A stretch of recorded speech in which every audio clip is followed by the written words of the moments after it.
Hello everyone, welcome back to my channel PCM trip 227। तो आज हम लोग डिस्कस करने वाले हैं ऑब्जेक्टिव बोर्ड मिशन का सेट नंबर 26 और ये आपको लिया गया वेब ऑप्टिक्स से। और ये बिहार बोर्ड के लिए काफ़ी इंपॉर्टेंट ऑब्जेक्टिव होने वाला है, क्योंकि बिहार बोर्ड में अब क्या है 50% ऑब्जेक्टिव पूछा जाता है। तो ये आपको टारगेट किया गया है कि फिजिक्स के जितना भी टोटल चैप्टर वो टोटल को मिला के आपको 500 प्लस ऑब्जेक्टिव कराया जाए, जो आपके बोर्ड एग्जाम के लिए सफिशिएंट है और इम्पोर्टेंट क्वेश्चन है। तो सबसे पहला क्वेश्चन देख लेते हैं यहाँ पे। देखिए, इसके अलावा भी कुछ और चैनल पे मिल रहा है, जैसे 2 मार्क्स का जो शॉर्ट क्वेश्चन पूछा जाता है बिहार बोर्ड के लिए, वो भी इस चैनल पे आपको मिल जाएगा। तो आप जाइए चैनल पे विजिट कीजिए, लगभग 10 वीडियो देख लीजिएगा उसका अच्छा से, तो आपको बोर्ड एग्जाम में वो 20 नंबर फिक्स हो जाएगा। और 10 वीडियो का जो लेंथ है वो लगभग 10 मिनट या 8 मिनट ऐसे करके है, तो आप जाके वहाँ पर देख लीजिए। क्वेश्चन नंबर फर्स्ट क्या बोला है, देखिए, 2 light source are coherent if they produce wave they are. मतलब 2 प्रकाश स्रोत कला संबंध कहे जाते हैं यदि 2 प्रकाश वे उत्पन्न करते हैं वो है। मतलब कि आपके पास बोला जा रहा है 2 लाइट सोर्स है, क्या है 2 लाइट सोर्स है, और ये कब कला संबंध यानी कोहेरेंट होता है। तो देखिए, जब ये लाइट वेव प्रोड्यूस किया, ये भी लाइट वेव प्रोड्यूस किया, तो दोनों का जो वेव का हो वो फेज डिफरेंस, ये दोनों का फेज डिफरेंस अगर समान होता है, कांस्टेंट होता है दोनों को फेज डिफरेंस, तो हम इसको क्या कहेंगे, कोहेरेंट कहेंगे इस लाइट सोर्स को। तो इसी का देखिए ऑप्शन नंबर सी कहाँ है, ऑप्शन नंबर डी बिल्कुल सही है। देखिए ऑप्शन नंबर डी बिल्कुल सही है, कांस्टेंट फेज डिफरेंस यानी निश्चित कलांतर। तो इसका ऑप्शन नंबर डी बिल्कुल सही आंसर हो जाएगा। देखिए क्वेश्चन नंबर सेकेंड क्या बोल रहा है, देखिए क्वेश्चन नंबर सेकेंड क्या बोल रहा है, light form due to which type of vibration of particle. प्रकाश किस प्रकार के कणों के कंपन से बनता है। तो जो प्रकाश है वो ईथर कणों के कंपन से बनता है, ईथर पार्टिकल के कणों के कंपन से बनता है। ये आप ऑप्शन नंबर ए बिल्कुल सही है, इसको याद रख लीजिए, काफ़ी इंपॉर्टेंट क्वेश्चन है। तो क्वेश्चन नंबर थर्ड क्या बोल रहा है, देखिए, 2 source are called are coherent. तो देखिए इसका पहले ही हम आंसर जवाब दे चुके हैं, जिसका फेज डिफरेंस क्या होगा, समान होगा, तो वो क्या होता है, वो कोहेरेंट होता है लाइट। तो देखिए यहाँ पर ऑप्शन नंबर बी बिल्कुल सही है, कांस्टेंट फेज डिफरेंस यानी कलांतर नियत होना चाहिए, तब ये हम कोई लाइट को क्या कर सकते हैं, कोहेरेंट कह सकते हैं यानी कला संबंध कह सकते हैं। क्वेश्चन नंबर फोर्थ क्या बोल रहा है, in Young's double line slit experiment if distance between line slit and screen we double and distance between line slit is halved then fringe breadth will be. मतलब कि बोल रहा है कि जो आपका कैपिटल डी है वो इसको क्या कर दिया गया है, 2 गुना कर दिया गया है, और जो आपका स्मॉल डी है उसको आधा कर दिया गया है। तो इसका जो चेंजेस हुआ वो कितना गुना हुआ वो पूछ रहा है यहाँ पे। तो देखिए हम लोग क्या पढ़े थे, फ्रिंज विथ बराबर, देखिए फ्रिंज विथ बराबर हम लोग क्या पढ़े थे, तो पढ़े थे क्या होता है, capital D lambda by small D होता है यहाँ पे। तो देखिए यहाँ पे बोला है कैपिटल डी है उसको 2 गुना करने के लिए, और जो स्मॉल डी है उसको आधा करने के लिए। तो यहाँ पर देखिए कैपिटल डी को 2 गुना कर दिए और स्मॉल डी है उसको आधा कर दिए। तो देखिए ये डिवाइड में है तो ऊपर जाएगा, तो यहाँ पे ये क्या हो जाएगा, गुना में, तो ये कितना हो जाएगा, 4 गुना हो जाएगा। मतलब टोटल कितना गुना बढ़ जाएगा, तो 4 गुना बढ़ जाएगा। तो यहाँ पे देखिए ऑप्शन नंबर बी बिल्कुल सही है, 4 गुनी बढ़ जाएगा जो आपका फ्रिंज विथ है वो। तो देखिए क्वेश्चन नंबर 5 यहाँ, देखिए क्वेश्चन नंबर 5 क्या बोल रहा है, 2 monochromatic coherent beam light having intensity I and 4I and super imposed maximum and minimum intensity of resulting beam is. मतलब बोल रहा है कि देखिए आपके पास 2 लाइट सोर्स है, जिसका पहला का क्या है, इंटेंसिटी I है, और दूसरा का इंटेंसिटी क्या है, 4I है। तो बोल रहा है कि इसका मैक्सिमम जो है, मैक्सिमम और मिनिमम इंटेंसिटी क्या होगा। तो देखिए मैक्सिमम और मिनिमम इंटेंसिटी का जो फॉर्मूला पढ़े थे हम लोग, क्या पढ़े थे, तो वो पढ़े थे, देखिए मैक्सिमम के लिए पहले बता देते, आई मैक्स हम लोग क्या पढ़े थे, तो आई मैक्स इक्वल टू होता था root under I1 plus root under I2, ये दोनों का क्या होता है, होल स्क्वायर होता था। क्या होता था, होल स्क्वायर होता था। तो ये होता था आई मैक्स निकालने के लिए फार्मूला। और देखिए आई मिनिमम निकालने के लिए फार्मूला क्या होता है, तो यहाँ पे कोई ज़्यादा डिफिकल्ट नहीं है, यहाँ पर प्लस की जगह माइनस कर दीजिएगा, तो ये आपको आई मिनिमम का फार्मूला हो जाता है। तो देखिए इसको आप किस तरह के सॉल्व कीजिएगा, तो यहाँ पे हमको आई की जगह पर दिया, I1 की जगह पर दिया हुआ है क्या, आई दिया हुआ है और I2 के जगह पर दिया हुआ है आपको 4i दिया है। तो 4i दिया है, दोनों के a+b के होल स्क्वायर पर इसको सॉल्व कीजिएगा तो आपको ऑप्शन नंबर क्या बोला जाता है, सी बिल्कुल सही हो जाएगा। Option number C 9i + i, ये आपका हो जाता है 9i हो जाएगा मैक्सिमम एंड i आ जाएगा आपका मिनिमम इंटेंसिटी।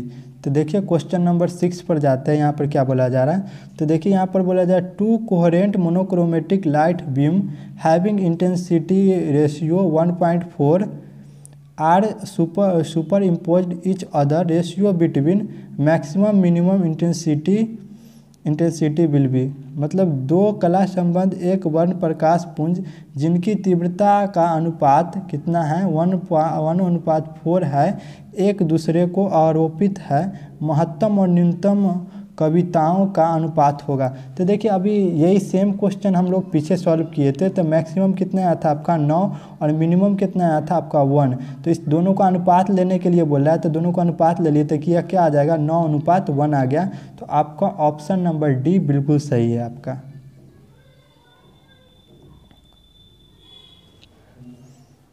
देखिए क्वेश्चन नंबर 7 क्या बोल रहा है, if in YDSC red light is replaced by violet light then, मतलब कि यदि यंग के 2 रेखा छिद्र वाले प्रयोग में व्यवहारित प्रकाश स्रोत को लाल से बदलकर बैगनी कर दिया जाए तो देखिए यंग डबल एक्सपेरिमेंट में हम लोग फ्रिंज विड्थ की लंबाई क्या पढ़े थे, तो फ्रिंज विड्थ बराबर हम पढ़े थे फ्रिंज विड्थ बराबर पढ़े थे, तो फ्रिंज विड्थ बराबर क्या पढ़े थे lambda capital D by small d।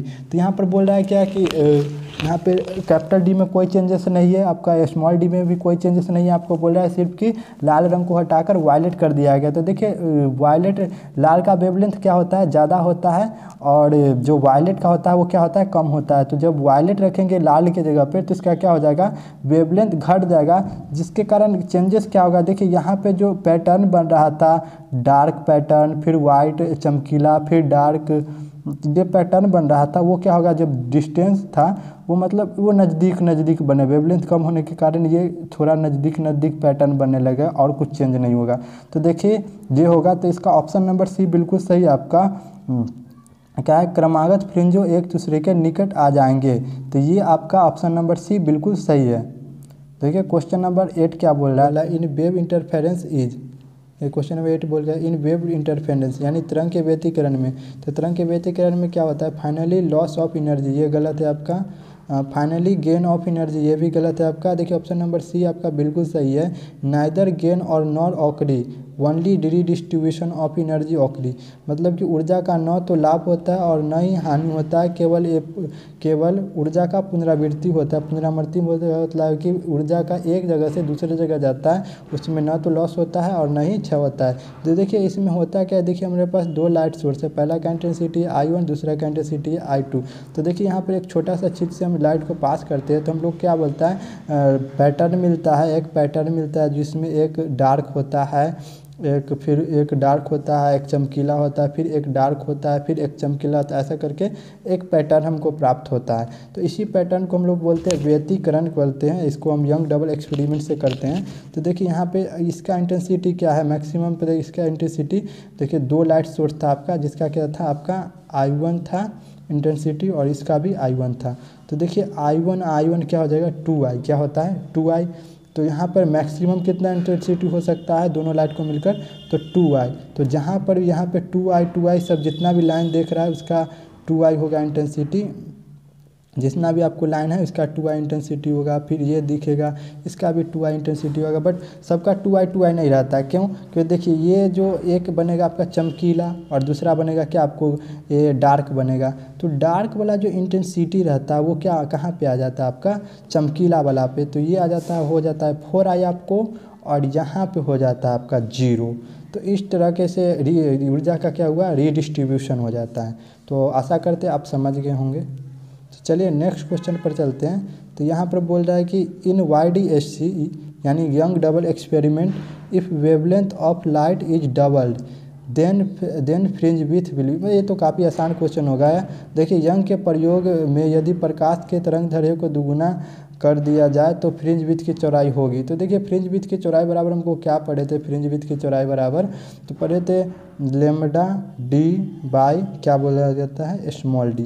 तो देखिए यहाँ पर क्या कर दिया, लेमडा को दुगुना कर दिया गया, तो लेमडा को दुगुना कर दिया तो फ्रिंज विड्थ क्या हो गया, दुगुना हो गया। यानी लेमडा है क्या है, डायरेक्टली प्रोपोर्शनल है फ्रिंज विड्थ के, डायरेक्टली प्रोपोर्शनल है ना जी। तो इसको दुगुना किए तो ये क्या हो गया, फ्रिंज विड्थ भी आपका दोगुना हो गया। तो आपका आंसर हो गया आपका डी, बिल्कुल सही आंसर होगा डी। देखिए क्वेश्चन नंबर 10 क्या बोल रहा है, a plate of thickness t and R I यानी mu is replaced in front of one line slit in Young double experiment what should be minimum thickness of plate at then center of fringe pattern intensity is 0। यानी कि young के 2 छिद्रों वाले प्रयोग में एक रेखा छिद्र के सामने टी मोटाई का और म्यू अपवर्तनांक से बने प्लेट को रख दिया जाता है तो फ्रिंज का पैटर्न केंद्र पर प्रकाश की तीव्रता शून्य हो, इसके लिए क्या बोल रहा है, इसके लिए प्लेट की न्यूनतम मोटाई होनी चाहिए। तो देखिए बोल रहा है कि जी आपको यंग डबल एक्सपेरिमेंट जो पढ़े थे, एक डार्क पैटर्न बन रहा था, एक चमकीला बन रहा था। तो ये दोनों के सामने हमको क्या रख देते हैं, एक टी थिकनेस का प्लेट रख देते हैं। तो इसका जो बोल रहा है कि मतलब इसका कि प्लेट के थिकनेस कितना रखें कि ये मतलब यहाँ से मूव कर जाए, ये जो डार्क वाला है वो थोड़ा मूव कर जाए, मतलब कि नीचे आ जाए, पतला हो जाए डार्क वाला जो है सो। तो इसका जो होता है क्या, इसका जो ऑप्शन नंबर डी आपका बिल्कुल सही हो जाएगा। ये काफ़ी महत्वपूर्ण क्वेश्चन है और काफ़ी लेंदी क्वेश्चन है, यहाँ पे इसको सॉल्व करना पॉसिबल नहीं है। तो इसको हम अकेले इस क्वेश्चन को अगले वीडियो में लाएंगे, तब तक आप इसको रट लीजिए। इसका ऑप्शन नंबर डी बिल्कुल सही है।